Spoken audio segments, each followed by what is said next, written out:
My name is Claire Hutchins. I am 31 years old. I am a licensed physical therapist working out of a mid-sized hospital in Columbus, Ohio. And the man sitting across from my doctor, calm as a Sunday morning, asking how much my life was going to cost, was my father. I want you to sit with that for a second. Not a stranger, not an insurance adjuster. My father, the man who coached my soccer team when I was 9, who walked me to my first day of middle school, who cried at my college graduation. That same man stood in a hospital corridor while I was unconscious and bleeding. And his first question was not, "Is she going to be okay?"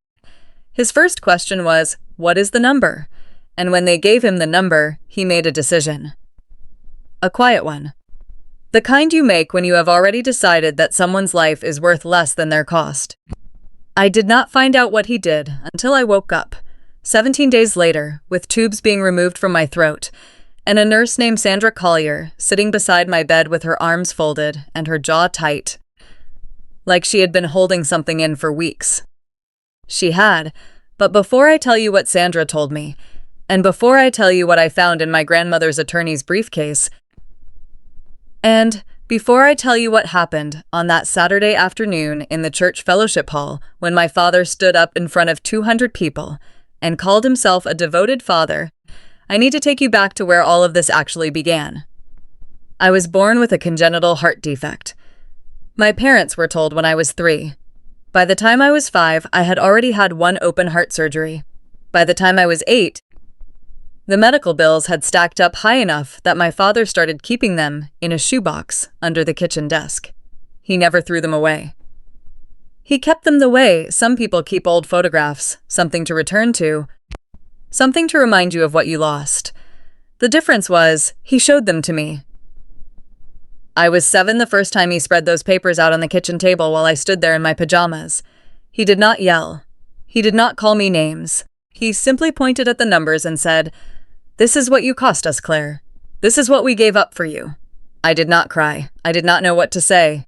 I nodded, the way children nod when an adult says something they do not understand but can feel the weight of. I felt that weight for the next 20 years. My younger brother Preston never heard those words once. Preston got a car at 16. I rode the bus.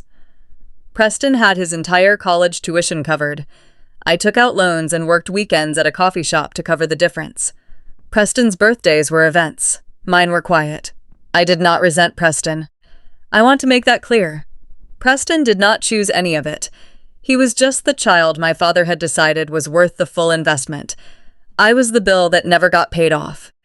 The only person in my life who never once made me feel like a financial burden was my grandmother, Ruth Hutchins. She lived in a pale yellow house on Farwell Drive in Dayton, Ohio. She had a garden that she tended like it was sacred ground, tomatoes and lavender and a rosebush that she said she had been growing since 1987. I used to drive out to Dayton every other Sunday when I was in my mid-20s. I would bring her groceries and she would make iced tea and we would sit on her back porch and just talk. She asked about my patients. She remembered their names from week to week. She remembered details I had mentioned months earlier. She saw me. In a family where I had spent most of my life feeling like a problem to be managed, Ruth Hutchins made me feel like a person worth knowing. About a year before she died, she said something to me that I did not fully understand at the time.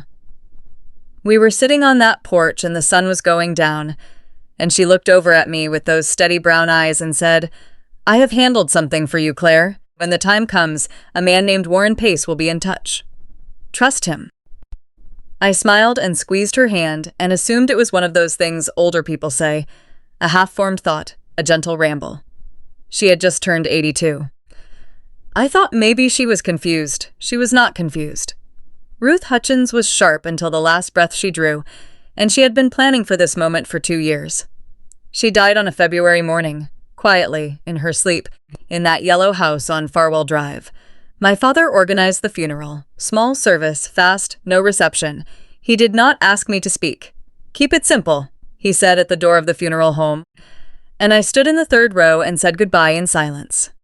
3 months later, I was driving home from a late shift at the hospital. It was just past 5 in the morning, Route 40, light fog, the kind that sits low and makes the road look like it disappears. I remember checking the dashboard clock because I was calculating sleep time. I needed at least 5 hours. I never made it home. A driver ran a red light at full speed and hit the driver's side of my car so hard that the door frame pressed against my shoulder. I do not remember the sound of impact. I do not remember the glass. What I know is that I was conscious for about a minute afterward, long enough to say my name to the paramedic leaning over me, and then nothing. 17 days of nothing, traumatic swelling, 3 broken ribs, internal bleeding. The surgical team at Riverside Hospital, the same hospital where I clocked in every weekday, had me in the operating room within 40 minutes. But the bleeding required a second procedure, a specialist, more time, more cost, and someone needed to authorize it. My emergency contact had been the same person for 12 years. My father had asked me to put him down back when I was 19 and just starting college, and he had made it sound like a gesture of care.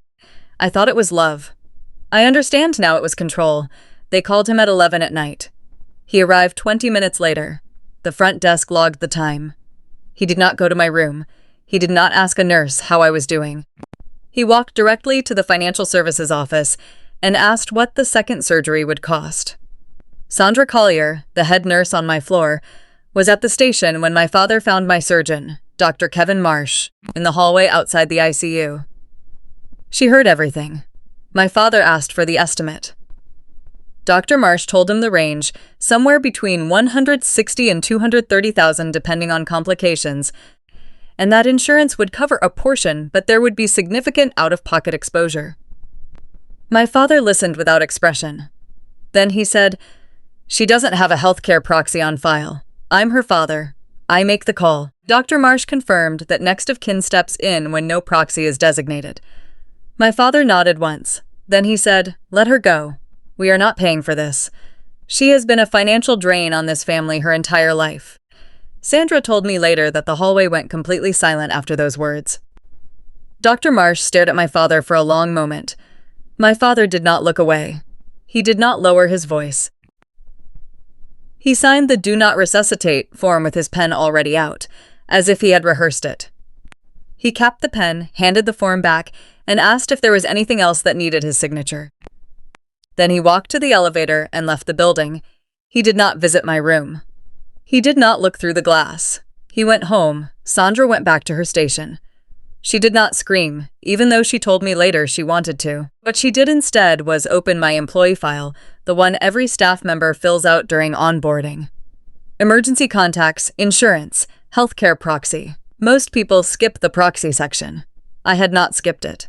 3 years earlier, sitting in the Human Resources office on my lunch break, I had signed my healthcare proxy over to my closest friend, a woman named Jess Okafor. Jess and I had been friends since our first year of graduate school. She lived 40 minutes away in Dublin, Ohio. Sandra called her at 11:30. Jess picked up on the second ring. Sandra explained everything. The accident, the coma, the surgery waiting for authorization, the father who had just signed a form to let his daughter die. Jess did not ask questions. She said, "I am on my way."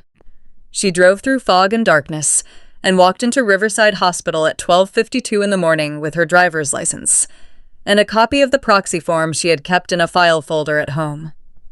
She revoked the DNR. She authorized the surgery. Dr. Marsh scrubbed in before 2. My father went home and slept. He believed that by morning the hospital would call him with the time of death. They did not call. Sandra filed an internal incident report before her death. She documented my father's words, the timestamps, the DNR signature, and the fact that he had falsely stated I had no healthcare proxy. She filed it, locked her screen, and sat alone in the break room for a while before going home. I opened my eyes on a Tuesday. The light was that particular shade of flat white that only exists in hospitals. I had worked under that light for 6 years. I had never been on the receiving end of it. My throat was raw. My ribs ached when I breathed. My left arm felt heavy and distant. I blinked until Sandra came into focus. She was standing by the window watching the monitors. When she saw my eyes open, she pulled a chair to my bed and sat down and took my hand. "You are safe," she said. I need to tell you some things, when you are ready. Before I get to what she told me, I want to pause here for a second. If any part of this story is resonating with you, if you have ever felt like a burden to someone who was supposed to love you, please take a moment and subscribe. This channel exists for people who need to hear that the truth can be spoken and that it matters. Now let me keep going. My father came to the hospital 2 days after I woke up. He brought a bag of oranges and a get well card signed by himself and my mother. He sat in the chair beside my bed and held my hand and let his eyes get glassy the way he did when he wanted to appear moved by something. He told me he had been terrified. He told me he had prayed. He told me he had barely slept. I looked at his face and I recognized every muscle movement. I had been watching that performance my entire life. "Hi, Dad," I said. That was all. 2 days after that, Sandra waited for the afternoon shift change and came into my room and closed the door. She sat down without a chair and looked at me for a long moment the way you look at someone when you are deciding how much of the truth they can handle. I told her to just say it. She said it. She told me about the billing conversation. She told me about Dr. Marsh in the hallway. She told me the exact words my father had used. She told me about the DNR and the pen already in his hand and the way he had asked if there was anything else to sign. She told me about Jess driving through the fog and arriving before 1 a.m. to save my life. She told me the report was filed and time-stamped and that every word was on record. I closed my eyes. I was not surprised. That was the part that hurt the most. I was not surprised. I had spent 31 years learning exactly who this man was, one lesson at a time. And this was simply the final one. I asked Sandra for my phone. She got it from the bedside drawer. I powered it on and scrolled past 38 missed calls from my father and 14 from my brother Preston. I opened my contacts and found the name my grandmother had given me. "Warren Pace," he answered on the second ring.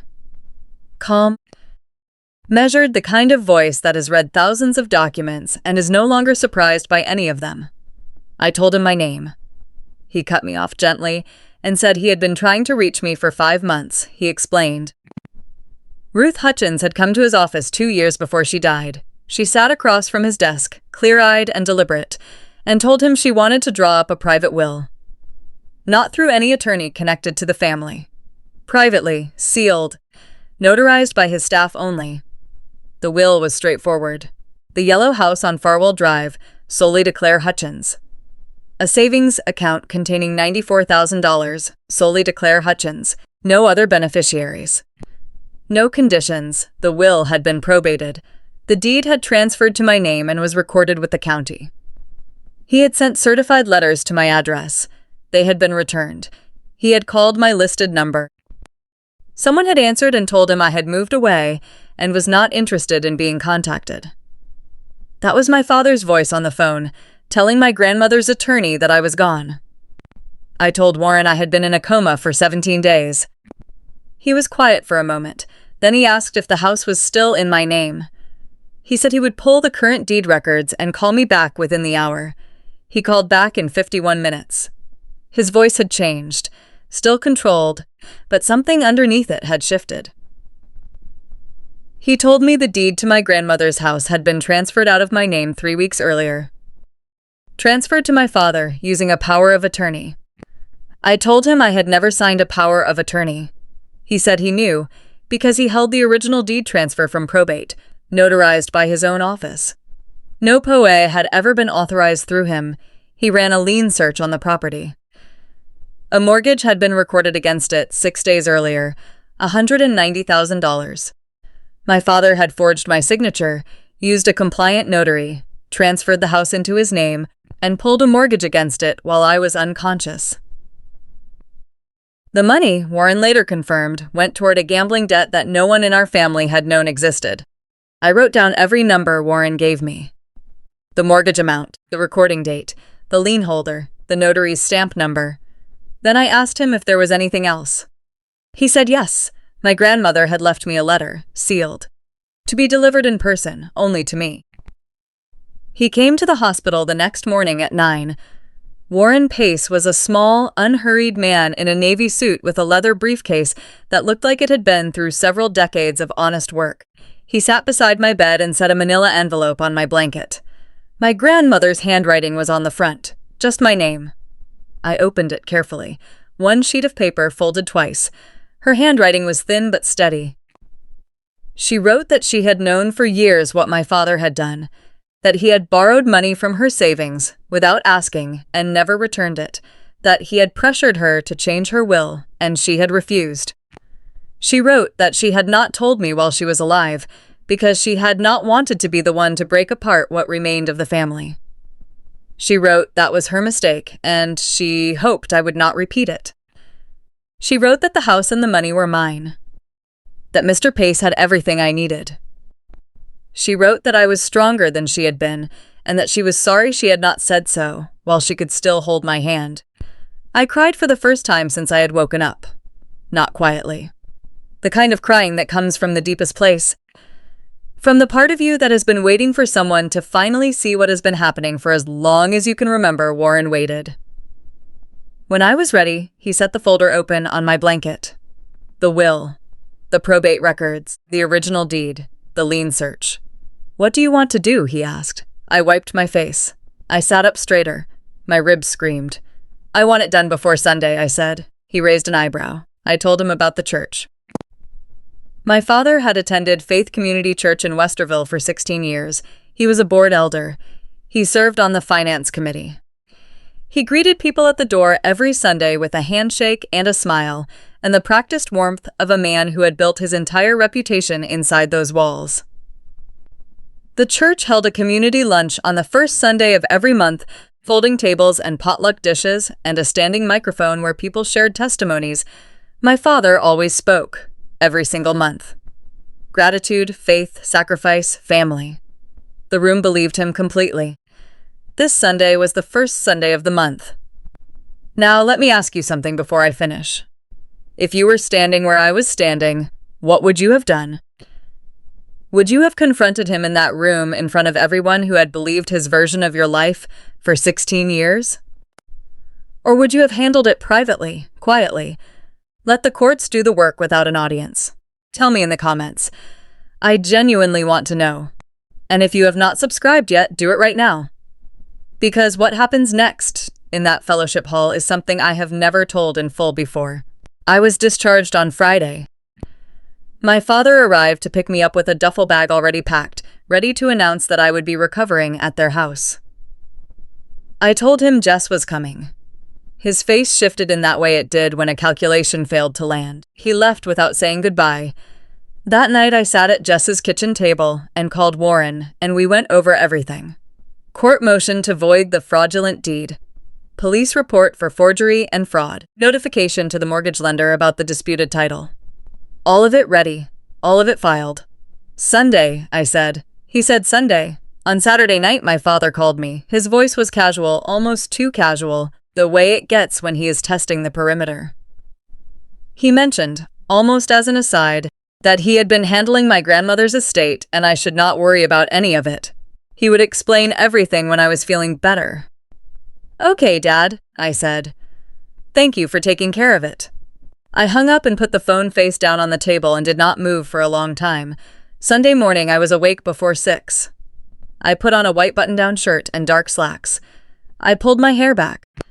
I picked up the folder from the kitchen table. Inside it, copies of the will, the original deed in my name, the lien records showing my father's mortgage, and the redacted incident report Sandra had provided.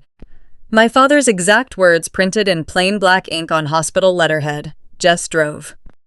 We parked near the back of the lot at 11:20. Warren was already there, standing by the entrance in his navy suit with his briefcase, patient and unhurried. He gave a single nod when he saw me. I walked in during the final hymn and slipped into the last pew. My father was in the front row. He turned at the sound of the door, saw me, and his face arranged itself into the expression I had seen 1,000 times. The proud, relieved father. He raised his hand and waved. I waved back. The service ended. The congregation moved into the fellowship hall. The long folding tables, the casserole dishes and foil pans, the hum of the standing microphone near the front. My father was already beside it. He always was. He tapped the mic and told the room he wanted to share something personal.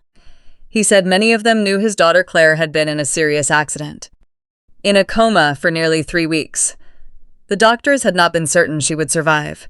He paused at exactly the right moment. He said God had been faithful. He said today, Claire was here with them. He turned and gestured toward me. The room turned. People applauded. A woman in the 3rd row pressed her hand to her chest. As a father, he said, and his voice caught just enough. There is nothing more terrifying than almost losing your child. I did not leave her side. I was there every night. He said that to 200 people who had no reason not to believe him. Family, he said, is the only thing that matters in the end. That is what I have always tried to give my children. He looked at me. He smiled and opened his arms just slightly. I walked toward him. The room watched, stopped just close enough to the microphone that it would pick up my voice. Dad, I said, can I add something? He could not say no, not in front of 200 people who had just heard him call me his miracle. Of course, sweetheart. He held out the microphone. I took it. I looked at the room. Thank you all for your prayers. I am grateful to be standing here, but I need to correct something my father just said. The room went still. My father's smile dropped half a degree. My father was at the hospital once, the night of the accident. He did not come to my room. He went to the billing office. Then he found my surgeon and asked how much the second procedure would cost. When they told him, he said, and I am quoting directly from a hospital incident report, let her go. We are not paying for this. She has been a financial drain on this family her entire life. Someone in the middle of the room made a sound. I did not stop. He signed a do not resuscitate order. He left the building. He went home. I am alive because a colleague found my healthcare proxy in my employee file and called my best friend at midnight. My friend drove 40 minutes through fog to authorize the surgery. Not my father, my friend. My father stepped forward. Wendy, this is not the place. He used the wrong name. In front of 200 people under pressure, he called me by the wrong name. Not Claire. Wendy. A name that belonged to someone else entirely. Several people in the front row heard it. I saw their faces shift. You chose this room to tell them who you are, I said. I am choosing the same room to tell them who you actually are. The side door opened. Warren Pace walked in with his briefcase and moved directly to the front without looking for a seat. He set the briefcase on the nearest folding table and stood beside me. My father saw him. And for the first time in my life, I watched my father look genuinely afraid. This is Warren Pace, I said. He was my grandmother Ruth's attorney. A murmur went through the room. Ruth Hutchins had attended this church for 20 years. Her name still meant something here. My grandmother left me her house and her savings in a private will, probated by the court 6 months ago. While I was in a coma, my father forged my signature on a power of attorney, transferred the house into his name, and took out a mortgage against it for $190,000. A dish hit the floor somewhere near the back. Someone's hand had gone slack. My father's voice came out loud now and strained. That property belonged to the whole family. Mother never made her intentions clear. Warren opened his briefcase and lifted the original will and held it so the front rows could see the notary seal. The will is unambiguous, Mr. Hutchins. Solely to Claire Ann Hutchins. Your name does not appear anywhere in this document. My father looked at Preston. Preston was staring at the table in front of him. I lowered the microphone and spoke directly to my father, not quietly, not loudly, just clearly. I am not here to destroy you. I am here because for 16 years you have stood at that microphone and told these people who you are. They deserve to know the truth. He looked around the room the way a man looks when he realizes the exits are all occupied by people who have stopped believing him. Jim Hargrove, whose basement he had helped waterproof 3 winters ago. Carol Simmons, who had brought him food after my grandmother's funeral. Pastor Greg, who had named him in a sermon about quiet, sacrificial faith. They all looked back at him. None of them moved toward him. He tried one more angle. He let his voice soften and his shoulders drop. I have been under enormous pressure. Debts I could not talk about. I was trying to protect this family. You were protecting a gambling debt, I said. There is a difference. He stopped. He had almost said it himself, and he knew it. Preston stood up. His face was pale. "Dad," he said quietly, "stop talking." My father looked at him. "Tell them, Preston. Tell them I was doing what any father would do." Preston looked at me, then at the floor. Then he sat back down and said nothing. I turned back to the congregation. The county court has a motion before it to void the deed transfer. The mortgage lender has been notified the title is disputed. A police report has been filed for forgery and fraud. The notary who stamped the forged document is named in it. I looked at my father one last time. "You will be required to return what you took or face criminal charges. That is not a threat. That is already in motion." Gerald Hutchins looked around the room one final time. He found no one. He sat down on the nearest folding table. He put his face in his hands. The man who had led the finance committee, who had organized the parking volunteers, who had shaken every hand in that room for 16 years, just sat there. An elder named Dale walked over and put a hand on his shoulder. Not gently, firmly. "Gerald," he said, "I think you should go." My father stood. He walked toward the door. His shoes made no sound. At the threshold he turned and looked at me the way a man looks when he has finally run out of words, and for the first time in my life I did not feel the need to fill the silence for him. He left. What came apart in the week that followed came apart fast. The bank froze the mortgage by Monday morning. The title was flagged, the loan suspended. The court accepted Warren's motion to void the deed transfer, and my father was served with a summons at his house that same afternoon. A neighbor watched from the driveway. The church board voted to remove him as elder. The vote was unanimous. Pastor Greg called him personally, and my father did not argue. 3 of his longtime contractor clients canceled within 48 hours. Several more followed by the end of the week. Warren found one more thing during a routine records check. 2 years earlier, my father had changed the beneficiary on my life insurance policy from Jess to himself. My signature was on the form. I had never signed it. He had prepared for every version of my death. Not one of them included keeping me alive. My father called me 10 days later. His voice was flat and used up. He said I had destroyed him. I told him I had not destroyed anything. I had simply stopped pretending that what he built was real. He faced criminal charges: forgery, fraud, mortgage fraud. His attorney negotiated a plea, probation, full restitution, no prison time in exchange for full cooperation. He sold the house he and my mother had lived in for 20 years to cover the debt. It was not enough. The balance would follow him for years. He moved in with his brother in Cincinnati. Preston called me a month later and apologized. He had not known about the DNR. He had known about the house and had stayed quiet because our father had pressured him with money that was never really his to give. Preston cried on the phone. I listened. I told him the door was not locked, but it was closed. He would have to knock. The deed to my grandmother's house was returned to my name on a Wednesday morning in November. Warren called me with the court ruling at 10. I thanked him, he said to thank Ruth. On the Saturday after the ruling, I drove to Dayton. I parked on Farwell Drive. I walked up the path past the dormant rosebush, the one she said she had been growing since 1987, and I unlocked the front door with my key. The house smelled like lavender. She had tucked sachets into every drawer and every closet, and the scent had held through everything. Her photograph was on the mantel. The 2 of us sitting on her porch swing, squinting into the sun. I do not know who took it. I sat in her armchair in the front room.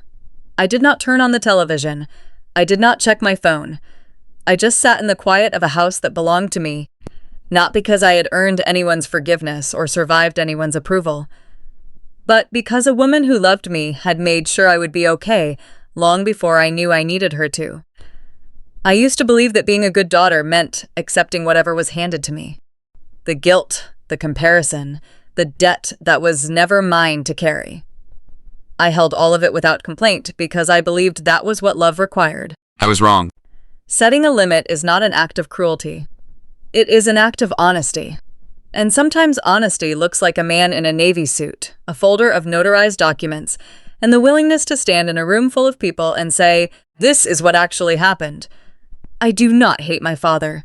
Hating him would mean he still had something I cared about protecting. He does not. He is a man who built his life on the performance of virtue and collapsed the moment someone asked for documentation. That is not my responsibility to carry anymore. If you are watching this and you have ever been made to feel like a burden by someone who was supposed to choose you, I want you to hear this as clearly as I can say it. You do not owe anyone your silence. You do not owe anyone your home, and you do not owe anyone your life. My grandmother Ruth taught me that. Not by lecturing me, not by confronting anyone on my behalf. By sitting across from a quiet attorney in a navy suit, writing a single page in her steadiest handwriting, and trusting that when the time came, I would know what to do with it. She was right. I still go to church. Different building, smaller congregation, much better coffee.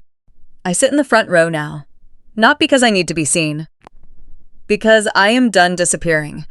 Thank you for staying with me all the way to the end of this. If any part of Claire's story stayed with you, if it reminded you of something you have carried, or something you finally put down, leave a comment and tell me. What is one boundary that changed the direction of your life? I want to hear it. And if you want to hear more stories like this one, check the description. There is one waiting there that I think will stay with you just as long. Subscribe so you do not miss what comes next.